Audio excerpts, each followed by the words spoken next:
నమస్తే, నేను మీ నాగేష్ గంగుల. జగన్ నిన్ను అధఃపాతాళానికి తొక్కకపోతే నా పేరు పవన్ కళ్యాణే కాదు, నా పార్టీ జనసేనే కాదు. జగన్ గుర్తుపెట్టుకో, అధఃపాతాళానికి తొక్కకపోతే నా పేరు పవన్ కళ్యాణే కాదు, నా పార్టీ జనసేనే కాదు. మర్చిపోకో. ఈ మాట ఆంధ్రప్రదేశ్లో మారుమోగిపోయింది. ఎందుకో తెలుసా? అది మామూలు వ్యక్తి చెప్పిన సాధారణమైన డైలాగ్ కాదు. నువ్వు నందా అయితే నేను బద్రీనాథ్ అంటూ బద్రీ సినిమాలో నువ్వు నందా అయితే నేను బద్రీనాథ్ అయితే ఏంటి? నువ్వు గుడుంబ సత్తి కావచ్చు, తొక్కలో సత్తి కావచ్చు, but I don't care because I'm Siddhu Siddhartha Roy అంటూ ఖుషీలో మీరు గుడుంబ సత్తి గారు కావచ్చు, తొక్కల సత్తి గారు కావచ్చు, but I don't care because I'm Siddhu Siddhartha Roy జనరంజకంగా డైలాగులు పలికించిన పవర్ స్టార్ పవన్ కళ్యాణ్ నోటి నుంచి వచ్చిన డైలాగ్. ఇంత పవర్ఫుల్ డైలాగ్ చెప్పడానికైతే పవర్ అయినా ఉండాలి, లేదా పొగరైనా ఉండాలి. పవర్ అనేది లేదు అని మనకు తెలుసు, కానీ ఆయన అభిమానులకి తెలియదు కదా. అందుకే పవర్ స్టార్ అని పిలవకండి, నాలో పవర్ లేదు అన్న పవన్ కళ్యాణ్ మాటల్ని ఒక్కసారి గుర్తు చేసుకుందాం. అరవద్దు. కళ్యాణ్ బాబు జిందాబాద్ అన్నా, పవర్ స్టార్ అన్నా, పవర్ లేని కాడికి పవర్ స్టార్ కూడా వేస్ట్. ఎందుకని తీసేశారు. వద్దు. పవర్ వచ్చినప్పుడు పవర్ స్టార్ అని పిలవండి, అప్పుడు దాకా పిలవకండి. మరి పొగరు ఉందా? ఏం చూసుకుని పొగరు ఉంటుంది? పవర్ లేదు, పొగరు లేదు అన్నప్పుడు ఇంకొక్కటి మిగిలి ఉంది, అదే తిక్క. ఆయనలో తిక్కుంది, ఆ తిక్కకి లెక్కలేదు.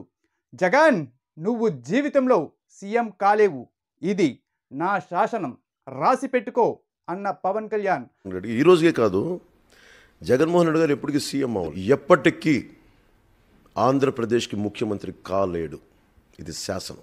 అదే నోటితో జగన్ సీఎం అయ్యాక అభినందనలు చెప్పక తప్పలేదు. మరి ఒకసారి ఛాలెంజ్ చేసి పరాభవం చెంది తలదించుకున్నాక మళ్ళీ ఇప్పుడు జగన్ నిన్ను అధఃపాతాళానికి తొక్కకపోతే నా పేరు పవన్ కళ్యాణే కాదు అంటూ ఛాలెంజ్ చేయడాన్ని ఏమనుకోవాలి? అయితే కాన్ఫిడెన్స్ లెవెల్ అనుకోవాలి, లేదంటే సిగ్గుమాలినతనం అనుకోవాలి.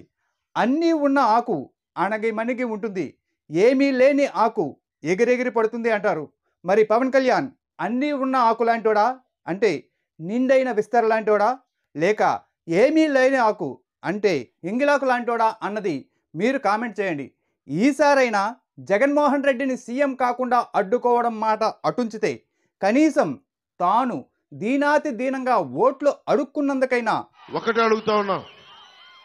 ఇప్పుడు దాకా నేను నోరు తెరిచి ఎవరిని ఏం అడగల. 19లో కూడా నన్ను గెలిపించండి అని అడగడానికి కూడా నాకేంటో మనస్కరించాల.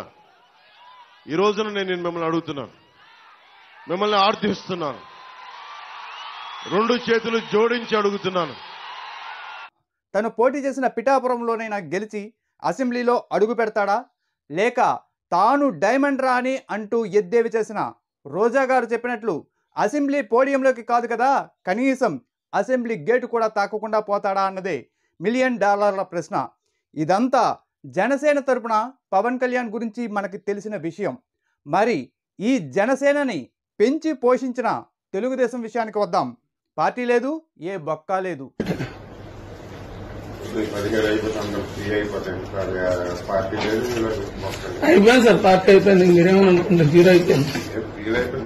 ఈ మాట అన్నది ఎవరో మీకు చాలా స్పష్టంగా తెలుసు. తెలుగుదేశం పార్టీ ఆంధ్రప్రదేశ్ రాష్ట్ర అధ్యక్షుడు కింజరాపు అచ్చెన్నాయుడు. పార్టీ సర్వనాశనం అయిపోయింది, మరి పార్టీ బ్రతికి బట్ట కట్టే అవకాశం లేదు అని ఆయన అన్నప్పుడు ఆ మాట నిజం కాదు అనడానికి ఏ ఒక్కరికి ధైర్యం చాలలేదు. ఎందుకంటే 23 మంది ఎమ్మెల్యేలు మాత్రమే ఉన్న తెలుగుదేశం పార్టీ జవసత్వాలు కోల్పోయి చావు బతుకుల మధ్య కొట్టుమిట్టాడుతోంది కనుక. అంతలా దిగజారిన పార్టీ చంద్రబాబు అరెస్టుతో ఏకంగా ఐసీయూలో చేరిపోయింది. గెలుపు సంగతి దేవుడెరుగు, అసలు పోటీ చేయడానికి అభ్యర్థులను వెతుక్కోవాల్సిన పరిస్థితి ఉందని రాజకీయ అవగాహన ఉన్న ఎవరిని అడిగినా చెబుతారు. అలాంటి సమయంలో వైఎస్ జగన్ తన పార్టీ నుంచి గెలిచిన 151 మందిలో సుమారు 70 మందిని పక్కన పెడుతున్నాడనే వార్త చంద్రబాబుకి సెలైన్ ఎక్కించినట్లయింది. తనకి మాత్రమే సాధ్యమైన ఎమ్మెల్యేల కొనుగోలు అనే అస్త్రాన్ని ప్రయోగించి జగన్ ఏరి పారేసిన కొంత చెత్తని కళ్ళకు అద్దుకొని కొనుక్కొని తన బుట్టలో వేసుకున్నాడు. అదే సమయంలో పవన్ కళ్యాణ్ తన ముసుగుని తొలగించి జైలు గోడల సాక్షిగా మాకు ఎన్ని సీట్లు ఇస్తారో తమ దయ అంటూ చంద్రబాబుకి బేషరతుగా మద్దతు ఇచ్చేందుకు సిద్ధం కావడంతో చచ్చిపోతుందనుకున్న తెలుగుదేశం పార్టీ లేచి నిలబడింది. 14 సంవత్సరాల నీ పాలనలో ఏం చేశావో చెప్పు అని వైసీపీ అడిగిన ప్రశ్నకు సమాధానం లేదు.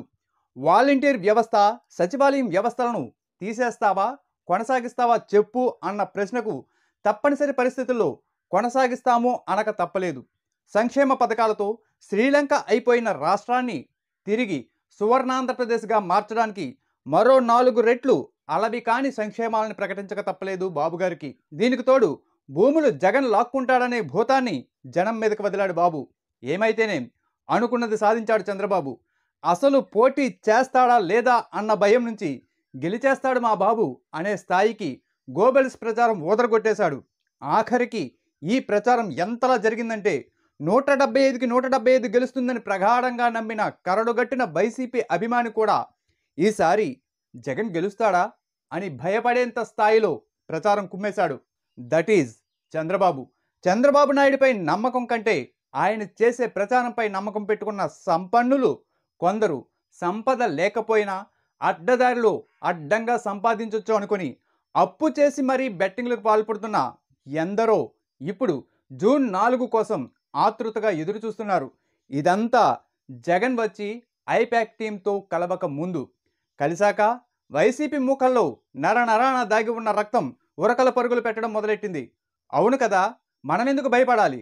చంద్రబాబు, పవన్ కళ్యాణ్లకు దడ పుట్టించిన వాలంటీర్ వ్యవస్థ, సచివాలయం వ్యవస్థలను సృష్టించిన జగనన్న శక్తిని మనం ఎందుకు తక్కువ చేయాలి?